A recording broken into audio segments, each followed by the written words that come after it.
बाबा जी नामांकन के लिए आए हुए थे, क्या कहिएगा?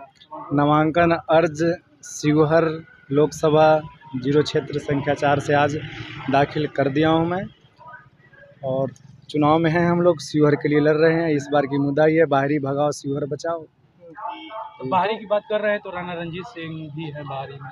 तो बाहरी नहीं है राणा रंजीत सिंह, लोकल है वो, लोकल फॉर वोकल। इस बार की लड़ाई बाहरी भगाओ शिवहर बचाओ का है। अच्छा बाबा, इतने प्रत्याशी मैदान में है, आपका लड़ाई किनसे देखा जा रहा है?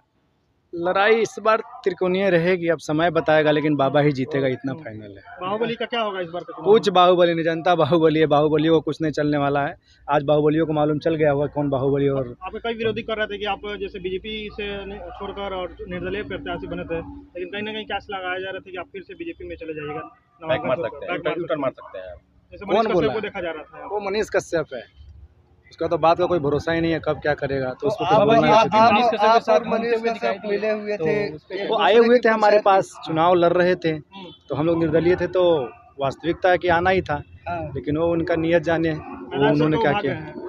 मैं अब तो पब्लिक के हाथ में अब क्या किए है, लेकिन मैं मैदान में हूँ, अंतिम समय तक रहूँगा। मजबूती से लड़ रहे हैं और अंततः तो 4 जून का जब रिजल्ट आएगा तो आप देखिएगा, क्योंकि मैं वहाँ का हूँ। 4 सालों से हमने काम किया है और सब जानते हैं बाबा कौन है, कहाँ के है, कैसे है। इसलिए मैं किसी परिचय का मोहताज नहीं हूँ और इस बार शिवहर जीत रहा है। क्योंकि मैं हो जाएगा। लवली आनंद कह रही है कि हम लोग को कोई सर्टिफिकेट का जरूरत थोड़ी है, जनता मोहर लगा चुकी है। मालूम चलेगा ना, जनता मालूम लोग मोहर लगा चुके नहीं चुका है, पता चलेगा अभी क्या हो रहा है शिवहर में, और 4 जून को मालूम चल जाएगा। हाँ बिल्कुल, चिंता मत कीजिए।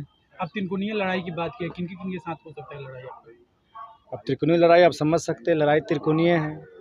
इस बार शिवहर में भगवा ही लहरेगा, दूसरा कुछ नहीं लहरेगा।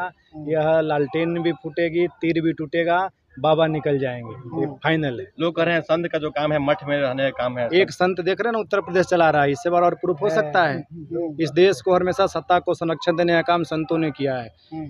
एक राजा अनुशासन शासन जब भी कर सकता है जब उसके ऊपर संत का अनुशासन हो, और आज भी संतों की आवश्यकता है, और संत आएंगे तो भी राजनीतिक प्रयोक्षक होगा, साफ सुथरा होगा। शिवहर में बुलडोजर चलेगा इस पर? आज भी बुलडोजर चल, देख लिया मेरे रैली बुलडोजर पे था, नामांकन ही था। आपके लोगों के पास फोटो आएगा, चलाइएगा उसको। अच्छा, जो कायदे में रहेगा वही फायदे में रहेगा, नेता किसी का नहीं चलने वाला। शिवहर में कोई बाहुबली नहीं, कोई गुंडागर्दी नहीं, कोई लंठबाजी नहीं, कायदे में रहेगा, वही फायदे में रहेगा। ये सब भग जाएंगे सहरसा सोनभद्र। जिस तरह से एनडीए के 2 कैंडिडेट हैं, उनसे एनडीए का एक कैंडिडेट है, उनसे एक विधायक का तुम हुआ था, क्या फर्क पड़ेगा? अरे भाई, उनको तो बात ही करने का शैली नहीं है, किसको क्या बोला जाता है। वो विधायक है, 3 लाख लोग प्रतिनिधित्व करते हैं, उनके साथ माननीय के साथ कैसा बात करना चाहिए वैसा थोड़ा ना चलेगा। राजनीतिक है, आपका राजनीतिक विरोध हो सकता है, लेकिन पर्सनल किसी का विरोध नहीं हो सकता है।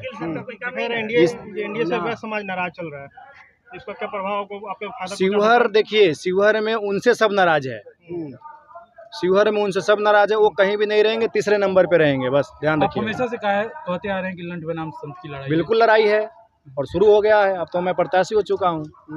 बिल्कुल लड़ाई है, मैदान में है, कौन कितने पानी में मालूम चलेगा। बिल्कुल। जय सिया राम। जय श्री राम।